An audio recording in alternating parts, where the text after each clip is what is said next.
Beautiful! Ano nga po ba ang body shaming o pamamahiya tungkol sa ating katawan at ano pong epekto nito sa ating mental health? Ito po yung madalas nating naririnig na tayo ay inaasar o binibiro tungkol sa pisikal na anyo natin o ng ibang tao. Nasasaksihan po natin ang mga bully na namamahiya sa iba't ibang klase ng itsura natin, pisikal na anyo, lalong-lalo na po sa ating katawan. Kung ito ay napakalaki, yung ating malalaking braso, malalaking tiyan, o kahit yung ating malaking hinaharap. Lumalaganap po ito at ang negatibong epekto ay lumalala. Kaya ngayon po ay pag-uusapan natin kung ano po ito. Maraming tao ang binubuli dahil sa kanilang laki at hugis, ngunit pakatandaan na ang ilan ay nakararanas ng body shaming dahil sa kanilang iba pang pisikal na katangian. Halimbawa, malaking bibig, malaking ilong, kahit anong malaki po sa kanilang lugar, sa kanilang mukha o sa kanilang katawan. Dapat po ay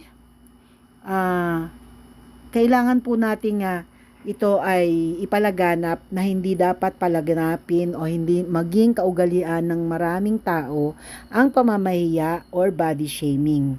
Ito po ay nakapagpataas ng stress level ng mga nagiging biktima ng pambubuli ng mga tao na mahilig gawing katatawanan ang kapintasan ng isang tao. Ito po ay tinatawag din na diskriminasyon. Ito po ay maaaring mahumantong sa anxiety o depression. Ano ang mga dapat nating gawin o ano ang mga dapat nating maging reaksyon kung makakaranas tayo ng body shaming? Sabi ng mga eksperto, ang body shaming ay isang uri rin ng bullying. Ang pinakamahusay na paraan para harapin ito ay pagpapanatili ng sariling kalusugan sa positibong paraan. Number 1, pwede mong i-call out o sitahin ang mga bully. Ipaalam sa kanila na ang mga komento nila ay nakasasakit at nakaka-offend sa'yo. Number 2, manindigan para sa iba na nakararanas ng body shaming. Halimbawa, kung makakita ka ng mga post ng body shaming sa social media, maaari mo itong iulat o i-report o i-flag para sa hindi naaangkop na content. Number 3, huwag tanggapin ang body shaming comments internally. Matutong tanggapin at mahalin ang iyong katawan at magpasalamat dito. Sabihin sa sarili na ang iyong pagkatao ay hindi nakasalalay sa iyong itsura.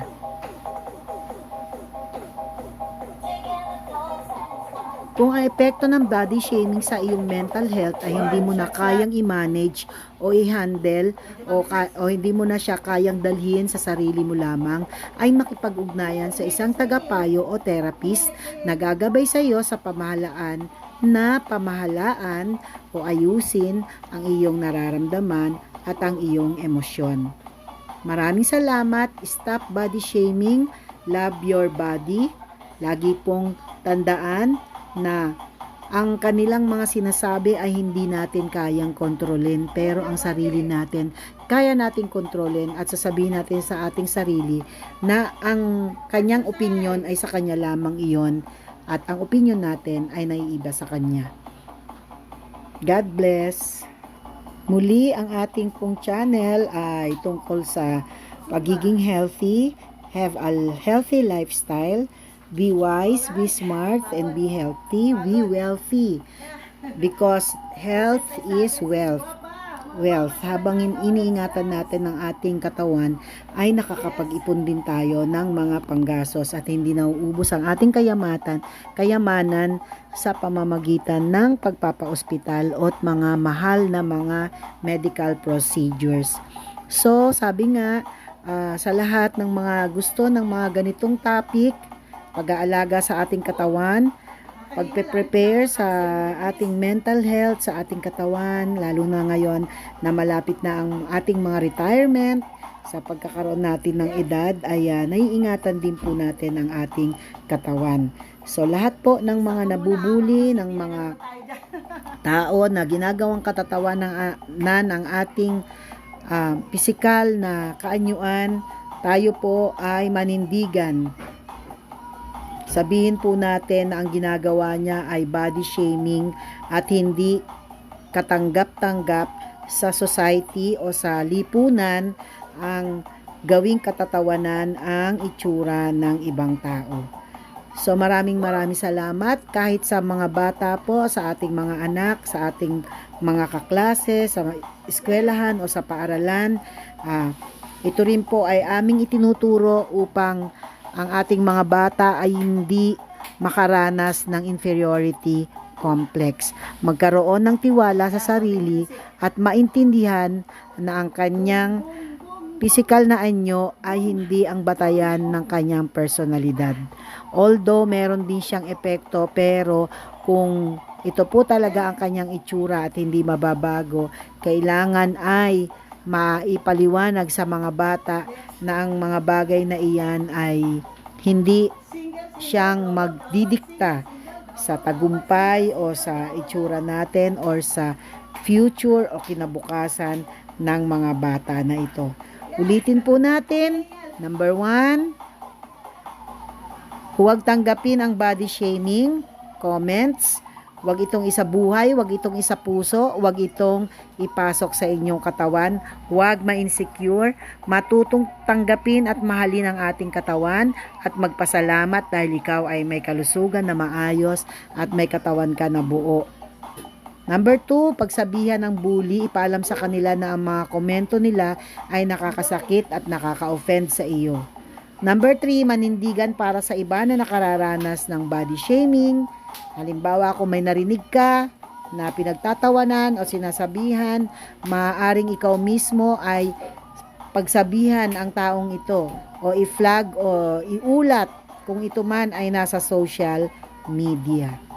Bumuo ng network. Number 3, bumuo ng network o suporta kasama ang iyong kapamilya at mga kaibigan, organisasyon o iba pang asosasyon na nagpoprotekta sa body image at self-concept, confidence, pagtitiwala sa sarili. Ibahagi ang iyong mga damdamin at karanasan at maging advokasya ang pagbibigay ng malawak na kaalaman, lalo-lalo na sa ating mga kabataan tungkol sa issue na ito. Maraming salamat sa inyo po at patuloy po na maari ko po ba kayong hingan ng isang komento kung ano po ang dapat nating sabihin sa ating sarili upang malabanan ang mga epekto ng body shaming sa ating sarili. So number 1, pwede nating sabihin na I have a beautiful body, ako po ay may magandang personalidad, I have complete body parts, hindi naman ako disabled, at iba pa po na pwede nating sabihin sa ating sarili. God bless everyone at sana ma-enjoy ninyo tong exercise na ginawa ko po dito and that patuloy po na salamat sa suporta ninyo sa channel ng Ed's Dance and Food. God bless everyone at kung gusto nyo po ang mga topic na ganito na nagbibigay sa atin ng lifestyle ng tungkol sa health, kalusugan ay consider subscribing to Jewels of Gina. Like and comment.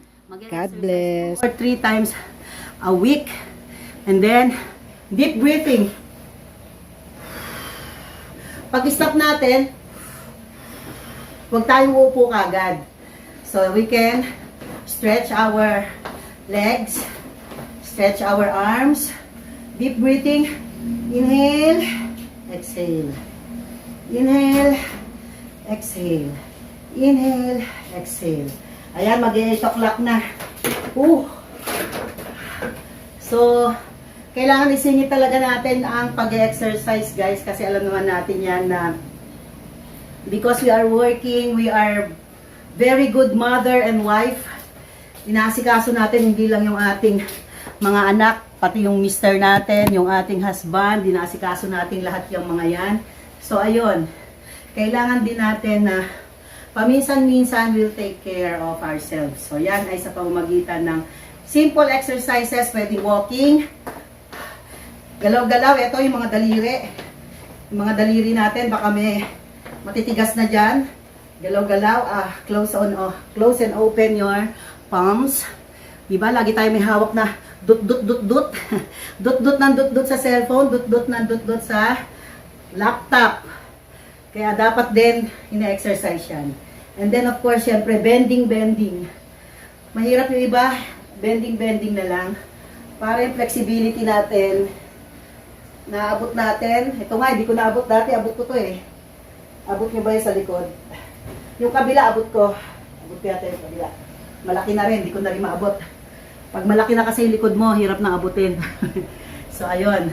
Stretching to the side. 1, 2, 3, 4, 5, 6, 7, 8. And to the other side. 1, 2, 3, 4, 5, 6, 7, 8. Of course, you need to stretch also your legs.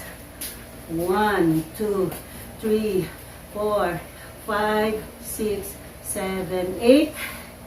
Kabila naman.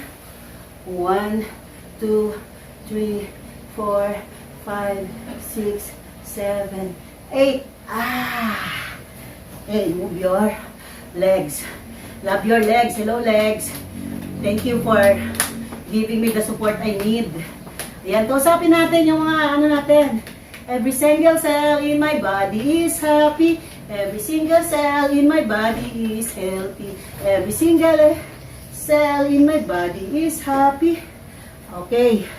Stretch. Stretch your calf. 1, 2, 3, 4, 5, 6, 7, 8. Kabila naman. Stretch. Stretch. Stretch naman yung kabila. Okay. Stretch natin lagi yung mga katawan natin para lagi siyang nagiging healthy sa isa't isa. Ayan. Alright.